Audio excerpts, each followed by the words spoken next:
Se teus olhos forem bons, calos abaxele espírito, irmão José. Se teus olhos forem bons, todo o teu corpo terá luz. Mateus k.6v.22.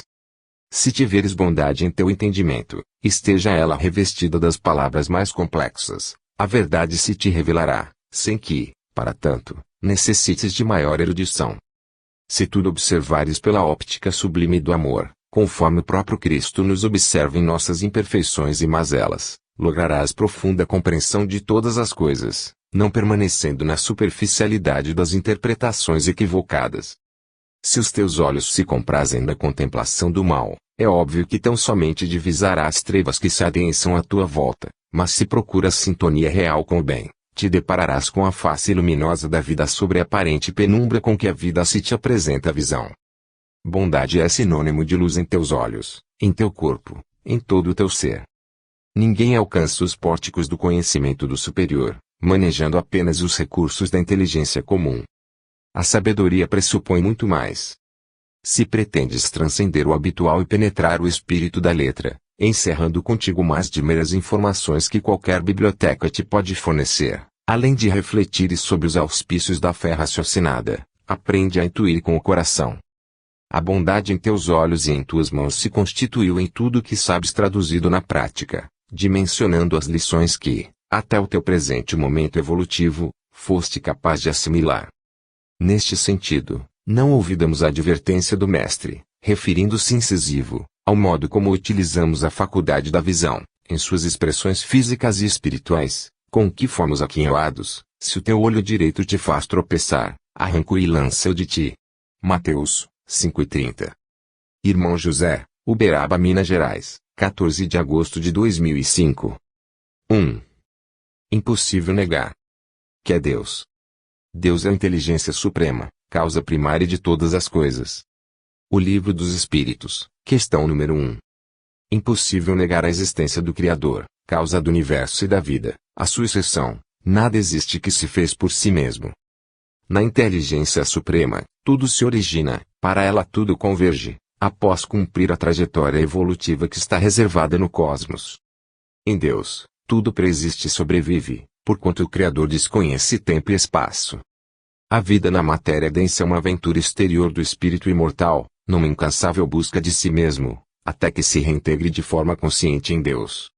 A existência do Criador para a criatura é a prova maior da sua imortalidade. A vida se transmuda de maneira incessante, porém jamais desaparece. Os estados da matéria se depuram até o ponto em que se torna impossível delimitá-la. Adiante, pois, espírito e matéria se confundem, emanações aparentemente heterogêneas do Criador. O acaso, para os homens sobre a terra, não passa do inexplicável. Conforme os espíritos superiores disse Kardec, para que o homem compreenda a natureza íntima de Deus, falta-lhe um sentido somente agora, com o avanço da ciência e das modernas especulações filosóficas, a humanidade se depara com a grande incógnita do universo, até mesmo a chamada física quântica lhe rende tributo, reeditando Pitágoras, um dos maiores gênios da matemática de todos os tempos, que definiu Deus como sendo o número perfeito, o número 1. Entre a matemática de Pitágoras e teologia de João, o evangelista, que definiu Deus como sendo amor, não há contradição, porquanto o Criador há de ser único. Deus se mostra presente, nas entranhas da terra, com os vermes que se arrastam no subsolo, tanto quanto com a águia que voa a grandes alturas, através das pedras e das plantas, dos animais e dos homens, dos espíritos e dos seres angelizados. O Criador está presente em toda parte. Se a chamada morte algo fizesse desaparecer em definitivo, estaria lesando a natureza, burlando a lei divina, que nada criou para a destruição. Deus é pai e é mãe, conforme a ideia dos antigos filósofos do hinduísmo, em seu hálito divino, existimos e nos movimentamos, de acordo com a concepção do apóstolo dos gentios. Ele é o Senhor dos exércitos dos judeus, tanto quanto a força que, na concepção de Haeckel, filósofo materialista, organiza a matéria. O dinamismo da vida é o dinamismo de Deus, que não cessa de criar e recriar a sua própria obra. A morte é a transformação necessária. Prédios antigos cedem lugar a construções de linhas arquitetônicas mais arrojadas. Hoje, inclusive, cultiva-se no deserto e, em breve, serão terras igualmente férteis as grandes geleiras. Louvemos, pois, na existência de Deus a própria vida infinita, caminhando sem receio do desconhecido, na certeza de que somos os artífices de nós mesmos. As questões ideológicas em torno da divindade, fomentada pelos interesses escusos das religiões, aos poucos se esboroarão, e o tempo, de acordo com o que disse Jesus à mulher samaritana, nos inclinará à reverência de Deus em espírito e verdade. 2. Revelação e ciência. O homem poderá pelas investigações da ciência penetrar alguns segredos da natureza. A ciência lhe foi dada para o seu adiantamento em todos os sentidos, mas ela não pode ultrapassar os limites fixados por Deus. O Livro dos Espíritos, questão número 10. Sob a terra, o homem vive em condições limitadas, falta-lhe ainda longo percurso para que, inclusive, utilize melhor a sua condição cerebral. O aperfeiçoamento do seu veículo de manifestação, o corpo físico, não lhe antecipará o aperfeiçoamento da personalidade. Embora aparentemente adiante, o progresso tecnológico permaneça atrelado às luzes do espírito. Caso assim não fosse, o homem já teria pelos artefatos bélicos, destruído a terra um sem número de vezes. A procura da verdade é que induz o homem a caminhar. As suas aflitivas inquirições concernentes à vida é o que o impulsiona na caminhada, ambicionando a luz. Não é tarefa da religião substituir o uso da ciência. Religião induz a intuir, mas cabe à ciência definir. O místico, em êxtase, aponta caminhos, no entanto o cientista deverá delineá-los. Enquanto o homem não se pacificar, exercitando na tarefa da introspecção, não terá os olhos para a verdade exterior. Desde que o mundo é mundo, a lei da gravitação é uma lei atraindo os corpos para o centro gravitacional da Terra. Todavia, num dado instante, Isaac Newton a surpreendeu e a formulou teoricamente.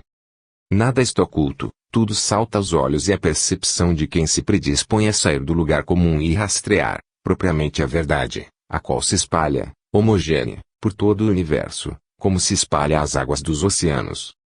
Os grandes investigadores, aqueles que descortinaram caminhos à ciência, eram, sobretudo, místicos, os filósofos pré-socráticos, Pitágoras, Platão.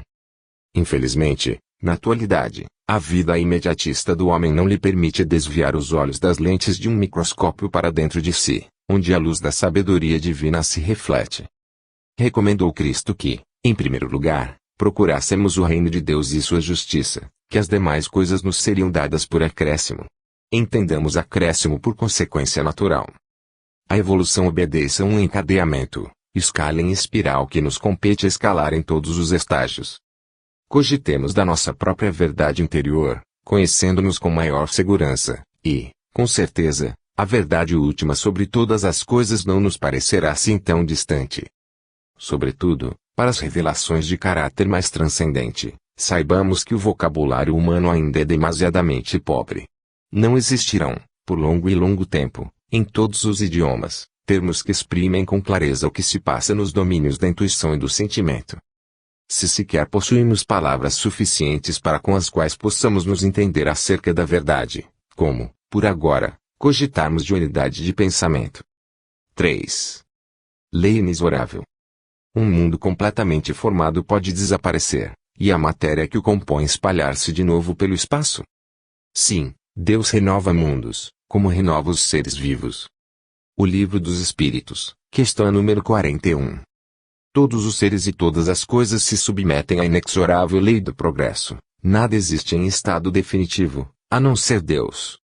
Assim como o espírito incessantemente se transforma por dentro, a matéria se transforma por fora. Há um reaproveitamento divino extraordinário de tudo o que aparentemente se degenera. Os elementos que constituem os corpos materiais também se aperfeiçoam, no anseio de espiritualização de todas as coisas. Em constante expansão, o universo que os olhos físicos percebem não é o estado definitivo da vida em sua gloriosa manifestação. Mundos e sóis se interpenetram, galáxias e nebulosas se combinam umas às outras.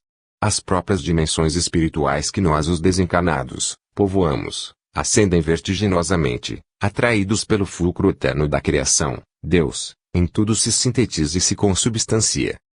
Segundo cálculos aproximados, os cientistas estimam a morte térmica do orbe terrestre para daqui a 1 milhão de anos. Quantos milhões, no entanto, não foram gastos pela natureza para que a Terra oferecesse suas atuais condições de vida aos seres que a habitam. As chamadas maravilhas do mundo, como as pirâmides do Egito e a muralha da China, não escaparão à ação renovadora do tempo, pois tudo tende a ceder lugar a uma forma mais aprimorada de si mesmo. É natural, assim, que nada sobreviva infinitamente. Dentro deste contexto natural, encaremos a morte como indispensável. Processo de renovação, pois vida eterna para o espírito no corpo significaria estacionar nas sendas em que lhe compete avançar.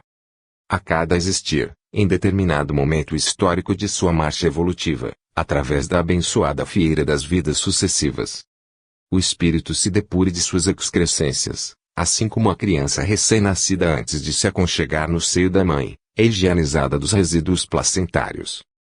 O apego excessivo ao que é temporário encarcera o espírito e o impede de alçar voos maiores no campo do entendimento, porquanto induz a confundir-se com aquilo que ele não é, ou seja, um amontoado de células que, aos milhares, morrem a cada fração de segundo. O espírito pleno de si não reclama posse de nada que lhe seja exterior. Aspira, fundamentalmente, ao domínio das próprias emoções, sente-se tão integrado com a criação, que guarda perfeita consciência de que, por herança divina, lhe pertence. Jesus, que não possuía uma pedra onde descansar a cabeça, ordenava às águas e aos ventos que dóceis lhe obedeciam, impunha-se às falanges dos espíritos obsessores, multiplicava pães e peixes, transformava água em vinho, limpava leprosos, devolvia a visão aos cegos, ressuscitava os mortos.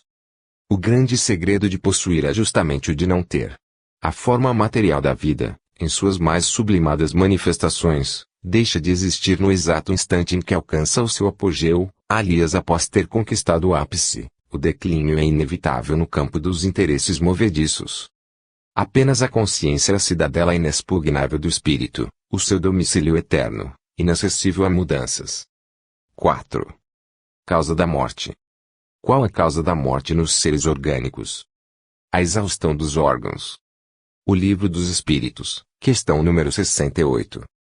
Não apenas os seres orgânicos morrem, a matéria bruta igualmente se decompõe. O átomo não mais é indivisível como se pensava outrora, as suas partículas conhecidas se dissociam e, em breve, chegar-se à conclusão de que a matéria é energia formatada. Tudo, para cumprir o seu curso no universo, o estágio que lhe acrescentará algo mais em experiência na construção da memória, recebe, digamos, determinado sopro de vida, assim é que tudo parte com tempo pré-estabelecido para voltar. Os cristais, as flores, os animais e os homens devem cumprir um ciclo, ao fim do qual recomeçarão, de etapa em etapa, galgando posições.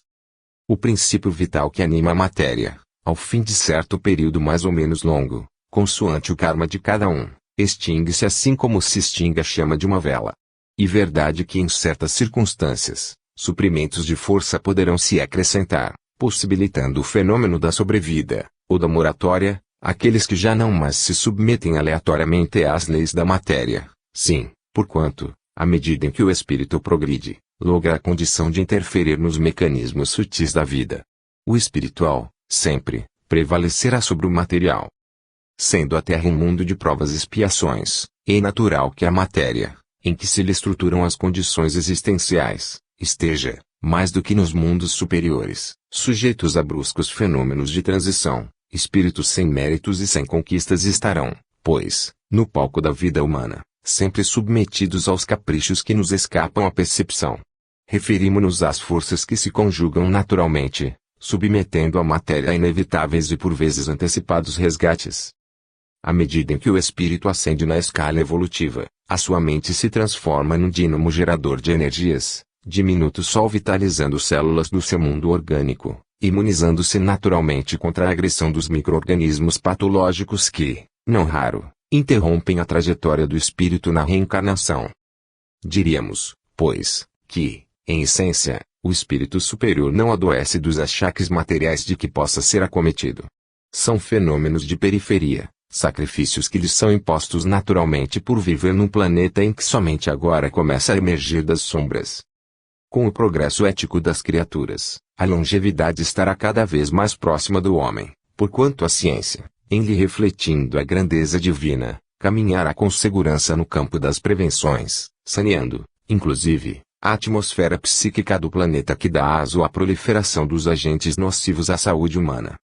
Com a conquista da longevidade no corpo, o espírito, em seu período de amadurecimento intelectual e ético, terá a oportunidade, sobre a Terra mesmo, de refazer conceitos e mudar-se em níveis mais profundos, tornando o mundo espiritual em situações não tão comprometedoras, ou seja, o espírito aos poucos, deixará de viver na reencarnação um círculo vicioso que, infelizmente pouco lhe tem acrescentado ao patrimônio íntimo. Deus, sozinho, é perfeição acabada, mas a obra divina é a perfeição em vias de consumar-se, que não dispensa o concurso que o Criador dá mãos do homem. 5. Os espíritos. Os espíritos têm uma forma determinada, limitada e constante. Aos vossos olhos, não, aos nossos, sim. Eles são, se o quiserdes, uma flama, um clarão, uma centelha etérea. O Livro dos Espíritos, questão número 88. Toda forma é limitação e toda a limitação é inferioridade. Um grande pensador, Pascoal, escreveu que Deus é uma grande circunferência cujo centro está em toda parte e em parte alguma. Criatura do Criador, o Espírito transcende a toda e qualquer concepção de forma, ele há de ser tudo ou nada. Portanto, em sua essência, o Espírito não há de ter o que o distinga, como os homens se distinguem pela condição sexual, raça, cor. Sem que a tudo transcenda do que é e do que será conhecido, o Espírito nunca chegará a ser. Os espíritos superiores dominam a forma, os inferiores são dominados por ela.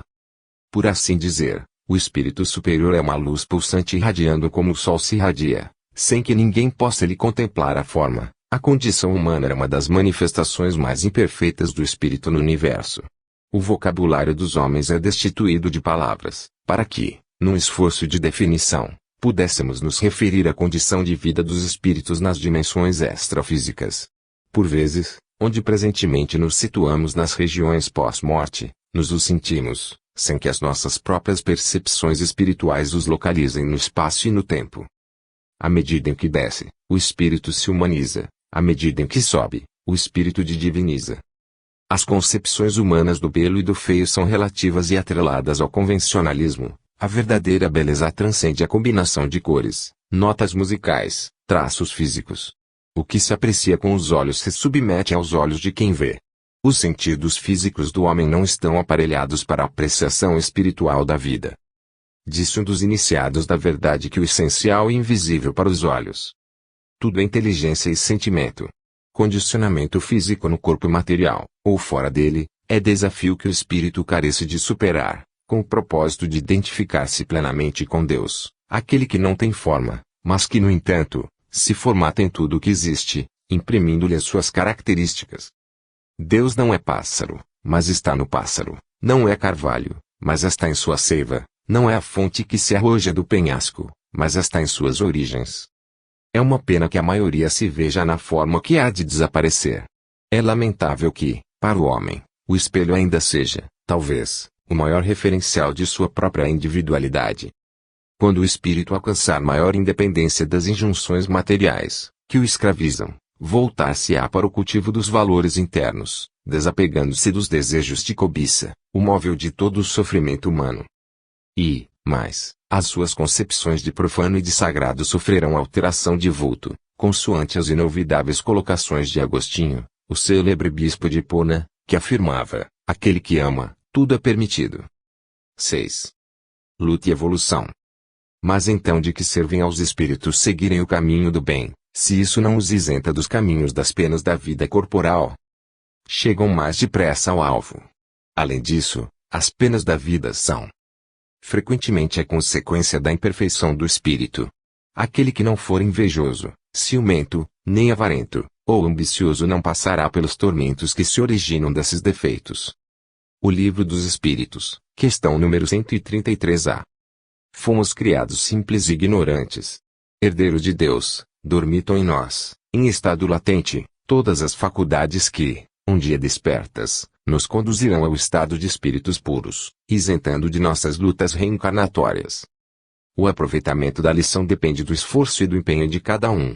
Espíritos existem que permanecem séculos, quase sem arredar o pé do próprio lugar, falhando sucessivas vezes nas provas a que se submetem, Outros sentem extrema dificuldade para arredarem da mente as teorias errôneas que assimilaram, teorias que os condicionam a comportamentos e interpretações equivocadas da verdade. A têmpera do espírito, a sua docilidade, ou não as influências que recebe do caminho, o tipo de terra em que se transforma para o florescimento da semente, enfim, a sua atividade no bem e a sua passividade perante o mal, são fatores decisivos para que ele avance mais ou menos rapidamente. Mesmo inconsciente de si, o espírito começa a lidar com a sua própria essência, direcionando-se para os caminhos da sua predileção. O livre-arbítrio é que, aos poucos, tornando plenamente responsável por suas atitudes, se lhe torna um entrave ou alavanca do progresso. O espírito que não cresce sofre para crescer, o espírito que cresce paga o tributo da sua ousadia, antecipando-se àqueles que, no comodismo, se sentem compelidos por ele a caminhar. Os espíritos superiores não têm a mesma visão de mal que os homens possuem, com as luzes que acendem em seu interior, desenvolve mais ampla compreensão da dor e do sofrimento, entendendo a lágrima como processo indispensável. Por este motivo, não se afligem e não se angustiam contemplando de mais altos pesares do homem que se arrasta com seu fardo, compadecem-se, mas, conforme se encontra exarado nas luminosas páginas do Evangelho segundo o Espiritismo, consideram que a dor é uma bênção de Deus para seus eleitos. A verdade é que, sem verter o suor do sacrifício, desde o princípio da criação até que se redima na cruz de suas mais altas aspirações, o espírito não progride. Cada dia, para ser proveitoso, há de significar para o homem na terra um desafio a ser superado. Deus não nos criou para o ócio eterno, nem antes nem depois de nossa redenção espiritual. Individualmente, somos chamados a cooperar no aperfeiçoamento da obra divina, e ninguém nos substituirá na parte que nos cabe. Ao passo que avança, o espírito passa a exigir muito mais de si mesmo e se torna inquieto para realizar em si o reino de Deus. O que nos parece fanatismo e excessivo desprendimento das coisas do mundo material é o incontido anseio de evolução que, em certas circunstâncias o espírito experimenta, anelando seu rompimento definitivo com as trevas da ignorância milenar em que se acomoda. 7. Individualidade após a morte. A alma conserva sua individualidade após a morte. Sim, não a perde jamais. O que seria ele se não a conservasse? O Livro dos Espíritos, questão número 150. Deus é único e não se confunde com os seres que cria, está em tudo, mas não se mistura nada. A individualidade divina demonstra que a individualidade humana é preservada, após o decesso do corpo de carne.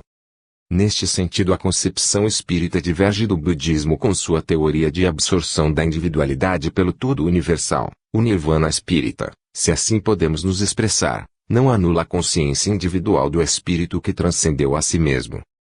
Jesus dizia-se uno com Deus, no entanto, em várias ocasiões deixou clara sua condição de filho e não de pai. Quando veio à Terra, Jesus Cristo já era o que é, ou seja, espírito diretamente responsável pela evolução do orbe terrestre. Evidentemente que os espíritos redimidos, na faixa evolutiva em que comungam, se identificam plenamente, identificam-se consigo mesmos, identificando-se com a criação, identificam-se com o Criador. Esta condição os leva a esquecerem-se, unidos, se assim podemos nos expressar, na pluralização ou pluralizados na união com suas individualidades. De qualquer maneira, sempre sobrará espaço na vida mental do espírito para que ele saiba quem é, mesmo quando isso para ele nenhuma importância tenha mais. Vez ou outra, os espíritos inteiramente desposados de si, presos ao arcabouço físico que transcendem, respiram sobre a terra, sem qualquer apego aos implementos materiais que lhes possibilitam estar entre os homens. Francisco de Assis foi um desses luminares da espiritualidade, para os quais a condição física é um meio e não um fim. Ao contrário do que se apregoa, anseio de continuar sendo após a morte não é um atavio psicológico, engendrado pelo egoísmo, caso perdesse a individualidade ao completar o ciclo de sua evolução milenar, o espírito se candidataria a um eterno recomeço, de vez que Deus tira de si. Equivaleria a chegar ao cume do monte e tornar imediatamente abaixo, reiniciando exaustivamente a subida. Convenhamos, esta é uma ideia tão absurda quanto a da não criação. É claro, e precisamos deixar isto em registro, que as concepções da vida nas altas esferas nos escapam totalmente e, portanto, seria perda de tempo nos entregarmos a elucubrações filosóficas sem elementos para um mais aproximado juízo da verdade. Por outro lado, Continuamos fraternalmente nos opondo a quantos se arvoram em defensores da tese do nirvana búdico, porque Deus nos criaria para a lucidez na dor, e inconsciência na felicidade. Não seria a felicidade alcançado um estado de consciência inalterável pelas lutas, finalmente, superadas na suprema realização do ser? Se a responsabilidade do ser não se anula, por que a responsabilidade de continuar sendo se anularia?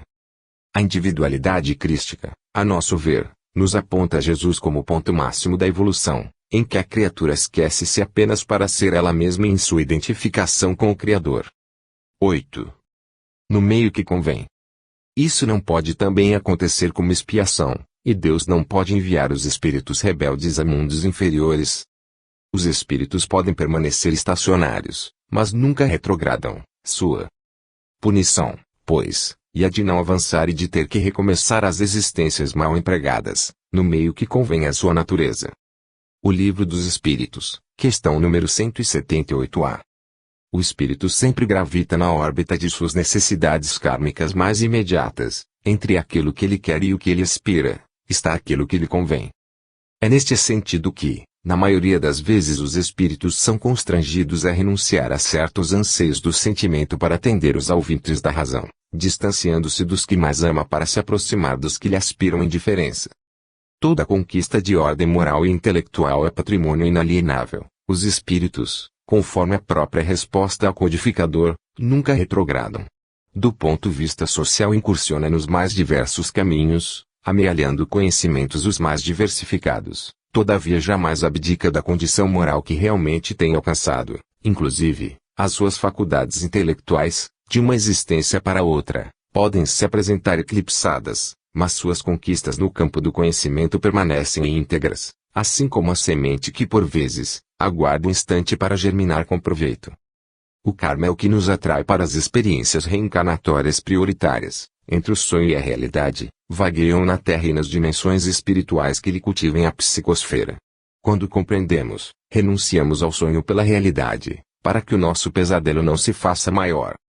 Os espíritos que não auscultam as necessidades evolutivas, antes de um novo mergulho na carne, reencarnam sem planejamento, relegados às circunstâncias de uma existência física muitas vezes imprevisível.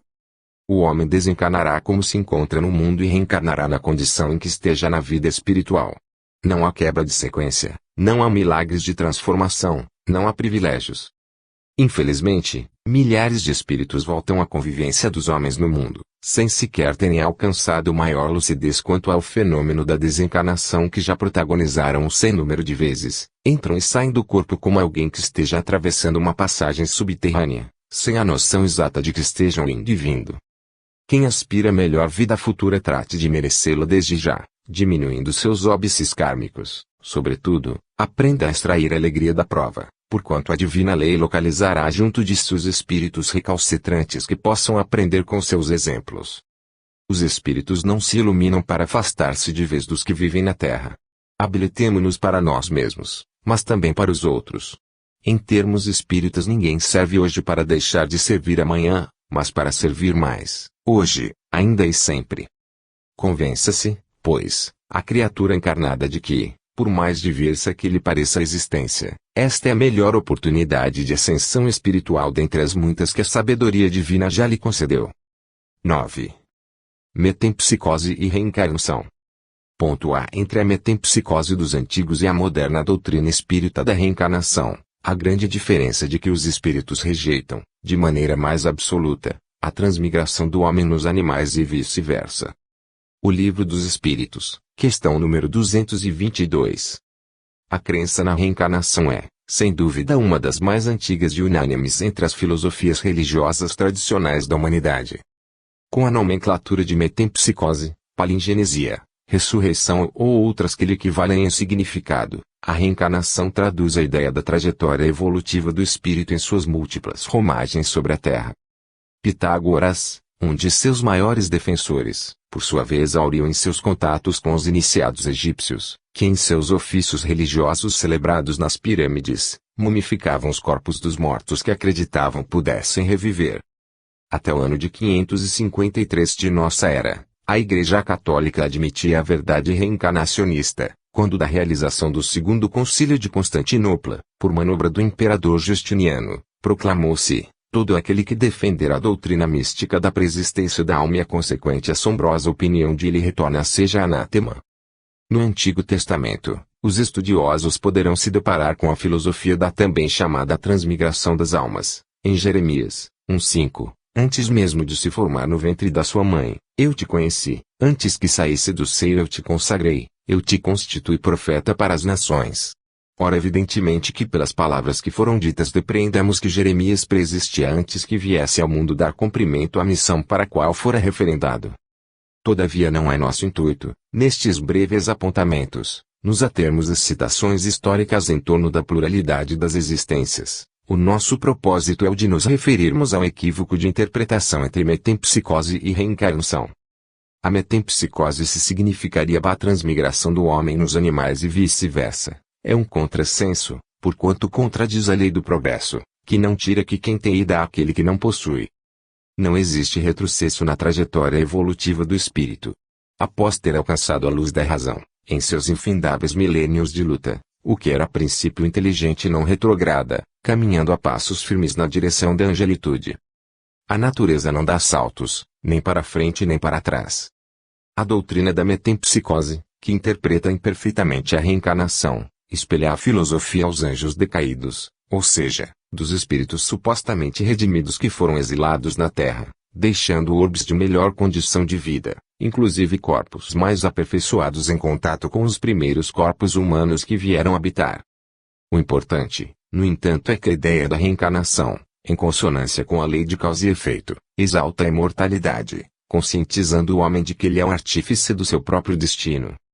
Punir o espírito humano enviando-o em consciência dos animais equivaleria a sentenciá-lo a uma existência sem proveito e possibilitar que o espírito de um animal ocupasse, sem esforços de ascensão, o corpo de um homem. Seria o mesmo que colocar um símil numa cabine de uma nave espacial.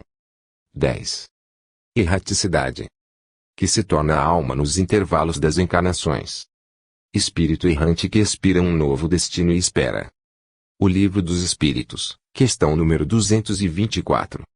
Nas dimensões extrafísicas existem um sem número de colônias espirituais, fundadas e povoadas pelos espíritos que as habitam, semelhantemente ao que acontece com as comunidades dos homens sobre a Terra. Contudo, assim como igualmente existe no mundo que, do ponto de vista social, vivem em condições subhumanas, nos deparamos com os andarilhos da espiritualidade, os chamados espíritos errantes que se movimentam ao sabor das circunstâncias. Não interpretemos, pois, erraticidade, como sendo o espaço além da morte destinado a todos os que deixaram o corpo. Antes, interpretemo-la como sendo as mais diversas regiões espirituais concêntricas, vizinhas do orbe, que lhe constituem os umbrais de acesso às dimensões onde a vida se organiza. Nem todos os espíritos, quando deixam o corpo físico, logram situar-se com segurança no mais além. A maioria não se afasta dos objetivos de seus interesses imediatos sobre a Terra. Muitos deles chegam a se induzirem a uma nova existência material sem conhecimento de causa. Apenas os espíritos algo esclarecidos despontam para a questão fundamental do aproveitamento do tempo, em suas experiências no corpo e fora dele. Os espíritos emergem gradativamente da sombra para a luz. Assim, quando mais vivem nos porões da individualidade, a vaguearem nas zonas do inconsciente, menos acessa a verdade. Realizar o reino de Deus significa crescer dentro de si ascendendo ao superconsciente, degrau a degrau, os óbices da imperfeição. O espírito pode permanecer estacionário, por um tempo mais ou menos longo. Se não há quem ou que motive a sair do lugar, não se arrancará de iniciativa própria, do comodismo com facilidade. A sua participação mais ou menos consciente no processo da evolução que lhe diz respeito já é considerável conquista. Ao contrário daquilo a que aspiram, ao deixarem o corpo, a não reencarnação, como se a vida no mundo não lhe fosse indispensável instrumento de progresso, os espíritos nas esferas superiores, compreendem a sua necessidade quase imediata de um novo estágio reencarnatório, pleiteando sem perda de tempo. É evidente que no plano espiritual, nas obrigações das quais não se isentam, é possível efetuar importantes conquistas. Todavia, para que o aprendizado se fixe de maneira definitiva nos escaninhos do ser, torna-se-lhe indispensável voltar ao antigo campo de luta onde faliu. É como o atleta que treina exaustivamente para depois, Mostrar o seu valor, ostentando os louros de vitória. Circundando a Terra, a erraticidade é, pois, digamos, um cinturão mais ou menos extenso, ocupados pelos desencarnados que vivem na periferia espiritual do planeta, faixa contínua que ultrapassa as fronteiras ideológicas, comum a todos os céus, retendo gravitacionalmente aqueles que serão a benção do recomeço, por incapacidade de romperem com os liames que os escravizam à retaguarda. 11. Causa e efeito. A união do espírito pode ser imposta por Deus. Pode ser imposta, da mesma maneira que as diferentes provas, sobretudo quando o espírito não está apto para fazer uma escolha com conhecimento de causa. Como expiação, o espírito pode ser constrangido a se unir ao corpo de uma criança que, por seu nascimento e sua posição no mundo, poderá tornar-se para ele um meio de castigo. O Livro dos Espíritos, questão número 337. O espírito ao voltar à Terra em um novo corpo, sempre se submete com o endosso de sua vontade ou não, às necessidades evolutivas. A sua futura existência no mundo é a consequência natural de suas experiências passadas. Apenas a pouco e pouco o espírito vai aprendendo a lidar com o livre-arbítrio e tomar as decisões corretas, por este motivo a gravidade de uma falta é proporcional às luzes que o espírito já tem alcançado. Quanto mais responsável e consciente, mais senhor de si mesmo. No entanto, muitas entidades espirituais recalcitrantes, depois de esgotados os mecanismos que instam por boa vontade, no que se refere à sua regeneração, são constrangidos pela lei a uma nova vida no corpo segundo as circunstâncias que melhor lhe atendem ao aprendizado. Com semelhantes companheiros desencarnados, acontece o mesmo que acontece com aqueles que se sentem responsáveis por determinada criança que, por sua livre escolha, não se animaria a frequentar os bancos escolares e nem se entregar aos benefícios enobrecedores do trabalho na formação do caráter. A imposição reencarnatória não lhes é determinada, porém, por nenhum tribunal de justiça do mais além. Deus não é um magistrado a distribuir sentenças ao simples bater do martelo, condenando irrevogavelmente aqueles que se postam no banco dos réus. E a necessidade que advoga em favor dos espíritos recalcitrantes, reclamando para eles a bênção do recomeço no Instituto Reeducacional Terrestre, possibilitando-lhes viver sob a influência do meio que lhes fornece o reajuste. Assim, o sofrimento não é uma punição, trata-se de um recurso pedagógico cujo valor os homens de visão imediatista estão longe de admitir como tal. Espírito algum reencarna para ser aniquilado em suas esperanças de crescimento. Os que retornam às suas lutas no mundo fazem na expectativa de que consigam dar decisivos passos nos caminhos da evolução. De cada existência física, o espírito se retira com um acervo maior de experiências, embora nem sempre a uma primeira análise, o seu aproveitamento tenha sido esperado. Através dos reveses que enfrenta, adquire, ainda que imperceptivelmente, novos hábitos para mais tarde, mostrar-se inteiramente renovado. O meio que se oferece ao espírito em sua vida sobre a terra pode ser comparado ao solo que se oferta à semente para germinar, criando-lhe ambiente propício. É lógico que a semente, sempre igual exatamente a qualquer outra, produzirá de modo às vezes surpreendente. É indispensável que se criem oportunidades para o espírito. A punição para o espírito reencarnante não se restringe ao propósito de fazê-lo colher o que plantou, todavia também e principalmente, ao de ensiná-lo a viver em sintonia com as leis que vigem no universo. 12. Sonhos. Durante o sono a alma repousa com o corpo? Não. Durante o sono o espírito jamais está inativo. Durante o sono os laços que a unem ao corpo se afrouxam e o corpo, não mais necessitando do espírito, ele percorre o espaço e entra em relação mais direta com os outros espíritos. O Livro dos Espíritos, questão número 401. Quanto mais espiritualizada é a vida do homem sobre a terra, mais estreitos os seus contactos, em estado de vigília ou não com a espiritualidade. Para estar mais presentes com os espíritos superiores, o espírito encarnado não precisa valer-se do sono físico, em seus naturais estados de desdobramento. Sai-se do corpo com o pensamento que se projeta não necessariamente pela frouxidão dos chamados laços perispíriticos. É a vida mental do homem nos momentos de lucidez que lhe determina a vida fora da matéria no que se convencionou chamar sonho. Muitos dizem que não conseguem sonhar, o que evidentemente, se trata de um equívoco. Em muitos, as reminiscências dos encontros espirituais acontecidos durante o repouso do corpo revelam-se apagadas, mas, em nível de inconsciência, São tão reais quanto reais são as imagens que impressionam o negativo de uma chapa fotográfica. O cérebro humano não está aparelhado para que o homem transite, sem que isto lhe cause maiores embaraços entre as duas realidades, a física e a extrafísica. Todavia o que ele consegue reter com suas incursões no espaço, em seu maior ou menor desprendimento do corpo, é suficiente para que ele não ignore a transcendentalidade da vida. Não raros quadros que vislumbra, quando as faculdades físicas se lhe entorpecem, são lembranças fragmentárias de vidas passadas, peças soltas de um imenso quebra-cabeças que pouco a pouco, se ajuntarão. Consideremos, por outro lado, que o sonho, em suas manifestações, pode ser ainda o renovar da mente, mecanismo de exaustão psíquica das preocupações acumuladas. Assim sendo, o organismo, como um todo, através do fenômeno da sudorese, libera-se do excesso de toxinas e a mente espelha o que se lhe torna nocivo. De tudo o que afirmamos, porém, sintetizamos dizendo que o espírito jamais permanece inativo, gesta-se a si mesmo no constante pulsar das suas faculdades intelectomorais. Felizes quantos, já tendo alcançado o maior estado de conscientização, embora agrilhoado à matéria, mantém sobre ela relativa independência, repousando no corpo sem que a ele se mantenha acoplados, feito astronauta que não lograsse, em saindo da nave, aventurar-se pelo cosmos. No entanto, a ignorância humana quanto à transcendência da vida escraviza as mentes invigilantes e leva-as a interpretar de maneira primitiva os fenômenos anímicos e espirituais decorrentes dos sonhos como se o imponderável movimentasse imagens ao acaso para favorecer aos homens em jogos de azar. Que os homens se eduquem mentalmente e os seus sonhos haverão de ser mais lúcidos e coerentes, tornando-se menos pesada a cadeia que o une ao corpo que o leva a viver um 3 ou mais da existência no mundo em estado de hibernação em franco desperdício de tempo e oportunidade. 13. Nuvem de testemunhas. Os espíritos podem conhecer os nossos pensamentos.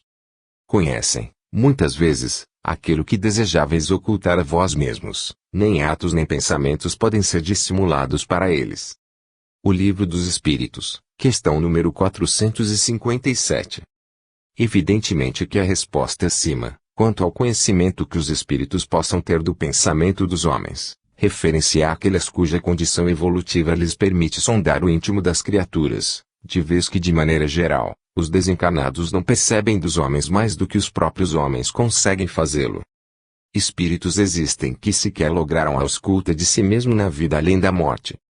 Os espíritos, porém, atentos à vida dos homens na terra com propósitos de influenciá-los para o bem ou para o mal, sondam-lhes íntimo e podem ter acesso ao móvel de suas ações, anulando-as ou incrementando-as conforme os seus desejos. O pensamento é voz que se articula, embora aos ouvidos humanos se revelem moucos para ele, eis que ecoa de modo completamente audível para os que fora do corpo se põem a registrá-lo. Quem vive em sintonia com alguém saberá, inclusive, antecipar-lhe as emoções, como se entre eles o estado de transe se fizesse espontâneo e natural. Os espíritos considerados obsessores ferrenhos são entidades que se especializaram nas artimanhas de dominar, através do pensamento, as suas vítimas, sem que necessariamente tenham que estar próximos, à afeição de dois espíritos, mais ou menos que ocupassem o mesmo corpo. Os casos obsessivos mais complexos de serem erradicados são justamente aqueles em que, entre vítima e algoz se estabelecesse uma interdependência psíquica. As pessoas, cujos pensamentos pairam em região superior e levam-se não oferecem campo para a atuação dos desencarnados que pululam ao seu redor, agindo inteiramente alheios à sua capacidade de influenciação. Acontece com os espíritos fenômeno semelhante ao que acontece com os médiuns quando se dispõem à tarefa do intercâmbio, para captarem o pensamento dos espíritos necessitam, digamos, mediunizá-los, evocando-lhes a lembrança como ponto de fixação da mente. Os espíritos carecem de um ponto de interação com os encarnados. Este ponto de interação pode ser o interesse em comum, sentimentos antagônicos, inclinações que se identificam. O ódio atrai tanto quanto o amor, a diferença é que o ódio algema e o amor liberta. Sabendo o que foram os homens e o que fizeram em existências anteriores, porque na maioria das vezes lhes compartilharam as experiências, os espíritos, em seus contatos com os encarnados, podem lhes revelar certas faltas ocultas da personalidade, facilitando-lhes o trabalho de autoconhecimento. Educar o pensamento e vigiar a ação, constituem-se, por isso mesmo, em expediente indispensável para quem reclame maior independência de atitude na vida, sem que se transforme em joguete de entidades espirituais levianas e irresponsáveis.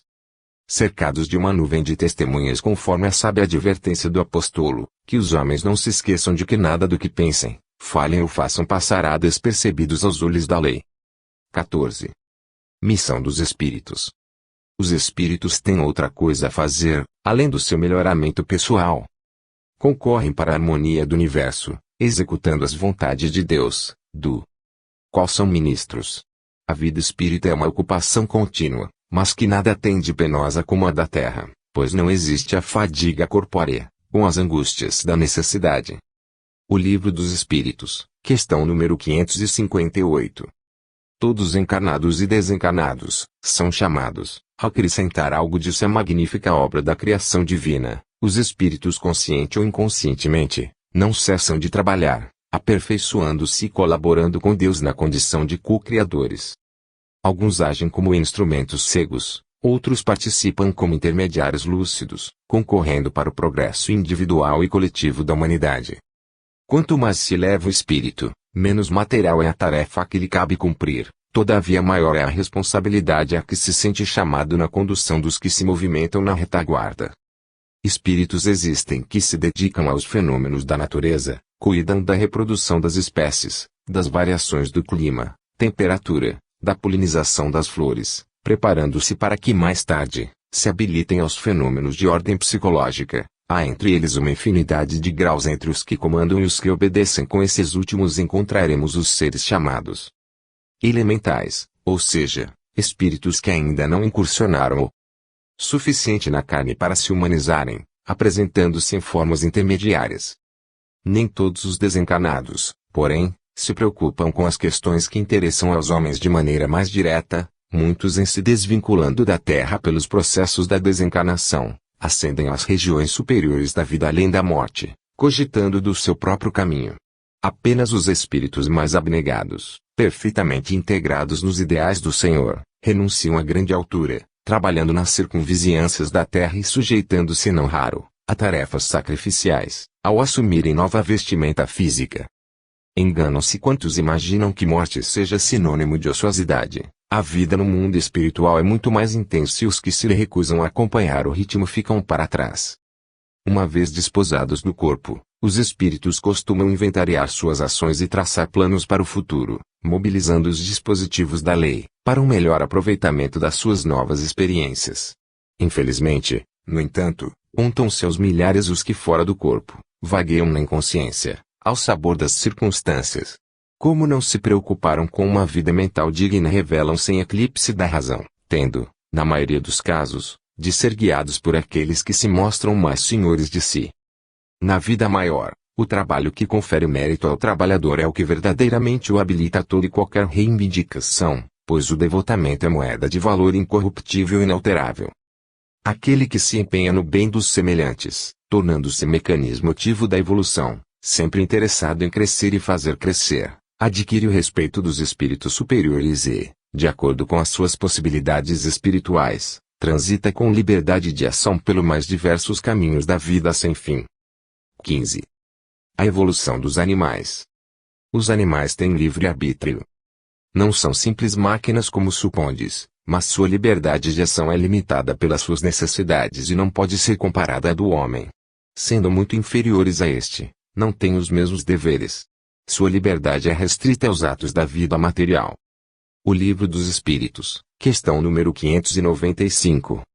Todas as coisas e todos os seres, plantas, animais, dotados ou não de razão, estão em movimento de contínua ascensão, atraídos vertiginosamente para o seio daquele dos qual todos os seres e todas as coisas promanam. Há um encadeamento divino na criação que, por agora, até mesmo nós, os espíritos interessados no conhecimento das leis que a ordenam, nos escapa. Tudo se interliga e tudo continua.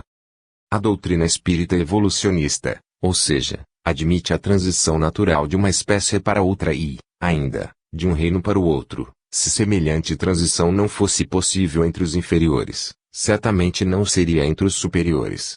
Os que refutam a tese da qual nos referimos, desconhecem que os chamados seres angelizados nada têm a ver com os humanos em sua constituição.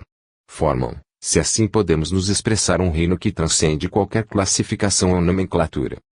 Os seres angelizados estariam para os homens o que os animais estão para vegetais, e estes para os minerais. O espírito, com a diversidade dos corpos que o constituem, corpos dos quais, progressivamente se disposa, em sua longa caminhada em espiral, vai sendo gestado, nos claustros mais rudimentares da criação, até que milênios adiante, se individualiza e, finalmente, conquiste a auréola definitiva da razão. A ciência no terceiro milênio, debruçando-se mais detidamente no terreno da química, há de concluir que seus elementos, cada um deles, existem um certo grau de consciência, ou seja, apesar das múltiplas combinações às quais se submetem, não perdem de todo a identidade. Nos animais, o princípio inteligente é uma inteligência rudimentar, dominada pelos impulsos instintivos que ainda predominam nos homens. O homem espiritualizado de amanhã, do qual o Cristo é o protótipo, não mais agirá por instinto. Em outras palavras, instinto, inteligência e emoção serão forças perfeitamente ajustadas, funcionando em harmonia. Sem nos estendermos em maiores divagações em torno de tão controvertido tema, deixemos claro nosso ponto de vista pessoal. A evolução é uma lei que conduz a todos à mesma destinação. O reino animal existirá sempre, mas o princípio inteligente que nele estagia alcançará formas mais perfeitas de vida. As universidades nunca poderão substituir os cursos de alfabetização. Leon Denis, o legítimo continuador de Allan Kardec, escreveu, com sabedoria sem par: a alma dorme na pedra, sonha no vegetal, agita-se no animal e desperta no homem. Respeitemos, nos ditos reinos inferiores da criação, o nosso próprio passado, tanto quanto anelamos para conosco o respeito daqueles que nos esperam no grande futuro. 16. O bem e o mal. O que se deve entender por lei natural? A lei natural é a lei de Deus, é a única necessária à felicidade do homem. Ela lhe indica o que deve fazer ou não, e ele só se torna infeliz porque dela se afasta. O Livro dos Espíritos, questão número 614. Ainda corroborando nossas reflexões neste capítulo, transcreveríamos de O Livro dos Espíritos a questão número 621, quando Kardec questiona, onde está escrito a lei de Deus? Sem excesso de palavras, responderam-lhe os imortais, na consciência. Em si mesmo, portanto, traz o homem a medida do bem e do mal. Consultando a voz íntima que lhe fala sem pausa, não há quem ingenuamente se engane. O equívoco é uma omissão consciente dos que, fazendo uso do próprio livre-arbítrio, tomam decisões que contrariam a lógica. Se não há consciência do erro, não existe erro. Mais do que ação, a lei leva em conta a intenção. A ação pode ser fruto de um movimento instintivo, mas a intenção é ideada com antecedência. Se temos um exemplo simples, na maioria das vezes, quem agrediu faz-no em vigilância de 1 minuto, mas quem foi agredido tem a vida inteira para perdoar não perdoa. Neste sentido, qual dos dois, a vítima ou o ofensor, estaria em maior comprometimento com a lei? O desajuste do homem é causado pelo seu voluntário afastamento de Deus. Advertido pelas consequências imediatas de seu desequilíbrio, não reconsidera atitudes e insiste no erro, como se desejasse inverter a ordem divina das coisas. É quando então, se torna indispensável o constrangimento que a pouco e pouco induz a capitular através das vidas sucessivas. Se o homem atentasse mais para a voz que lhe fala nos recessos do ser, voz de clareza inconfundível, não haveria, com tanta frequência, de pretextar ignorância como justificativa de suas ações. Todavia, olvidando-a propositadamente, é como se ele tentasse ludibriar a si mesmo para errar, sem ter que se submeter-se às consequências. No entanto, por mais que procure abafar a voz que lhe permite distinguir o bem do mal, em suas mais sutis manifestações, no anseio de fugir do seu encontro pessoal com a verdade, sempre chegará o momento em que não será mais possível ao homem simplesmente tapar os ouvidos, em conflito consigo, rogar a bênção do esquecimento e da experiência que enseje libertar-se do remorso, a duras penas, edificando o que deliberou destruir. Com vagar, as leis humanas haverão de refletir as leis divinas em seu conjunto. A luz do discernimento não se acende de improviso. A consciência será o altar onde o homem, acima de qualquer confissão religiosa, reverenciará o Criador, adotando por norma em seu relacionamento social as sábias palavras do Cristo: Não façais aos outros aquilo que não quereis que os outros vos façam. Seja, pois, acima de tudo, o bem dos semelhantes, o bem verdadeiro ao qual possamos aspirar, porquanto sinceramente interessados na felicidade alheia, não teremos como nos enganarmos com a felicidade que queremos para nós. 17. Profetas e médiuns. Qual o caráter do verdadeiro profeta? O verdadeiro profeta é um homem de bem, inspirado por Deus. Podemos reconhecê-lo pelas suas palavras e por suas ações. Deus não se serve da boca de um mentiroso para ensinar a verdade. O Livro dos Espíritos, questão número 629. Os profetas, médiuns da palavra divina no passado, tanto quanto, por vezes, no presente, são espíritos que seguem a terra com a tarefa de alertar os homens quanto ao seu futuro espiritual, abrindo-lhes clareiras quanto ao entendimento da vida. São espíritos, não raro, sob duras provas, que buscam superar, lutando para harmonizar o que lhes flui naturalmente dos lábios, proveniente do alto, com as atividades das quais ainda não se desposaram de todo. De tempos em tempos, cabe a estes companheiros mais comprometidos com a lei, corporificarem-se no planeta e se exporem ao escárnio e à zombaria dos homens, que os rotulam de loucos e fanáticos. O próprio Cristo não escapou à sanha de quantos tiveram, pela sua palavra, os seus interesses contrariados e, ainda, ao seu tempo de pregação da verdade, a presença de quantos se anunciavam na condição de Messias do povo judeu, confundindo o joio com o bom grão. Interessante que, respondendo ao codificador o assunto em análise, os espíritos superiores não disseram que o verdadeiro profeta se caracteriza, por exemplo, pela produção inusitada de fenômenos psíquicos, definiram-no na condição de homem de bem, discreto e constantes nas suas manifestações coerentes. Os profetas, portanto, não se restringem à área da religião, embora seja a fé a virtude que mais lhe suscita a aparição. Temos autênticos profetas no campo das artes, da poesia, da ciência, da justiça, da vida comunitária. Espíritos que renascem para vislumbrar caminhos e liderar povos, preparando o advento das grandes transformações. Neste sentido, muitos passam pela terra em quase completo anonimato, não frequentando as páginas dos jornais e nem se sobressaindo nos noticiários da televisão. Influenciam o pequeno grupo social a qual se atrelam e, se afirmam como missionários autênticos, a alma então se lhe transborda como rio que, por vezes, saindo do leito em que se ajusta, vai fecundar à distância. De certa forma, na atualidade, os médiuns espíritas são os profetas de antanho, chamados à responsabilidade de sustentar acesa a luz da crença na imortalidade, todavia devem fazê-lo não apenas na condição de meros instrumentos da espiritualidade, mas servindo de intérpretes da vontade divina no cotidiano de suas vidas. O médium, tarefeiro autêntico da terceira revelação, só será referendado pelo tempo, que, sem equívoco, lhe dimensionará o tamanho do ideal e a sinceridade de propósitos no serviço que abraça. Profetas e médiuns de ontem, de hoje, e de sempre, guardemos a convicção de que todo bem promana originariamente do Cristo, nosso guia e modelo, atribuindo a ele todas as bênçãos que sejam chamados a intermediar, em nossa função de simples vestilhários da luz que não nos pertence. 18. Simples ignorantes. Porque o mal se encontra na natureza das coisas. Falo do mal moral. Deus não poderia criar a humanidade em melhores condições? Já te dissemos, os espíritos foram criados simples e ignorantes.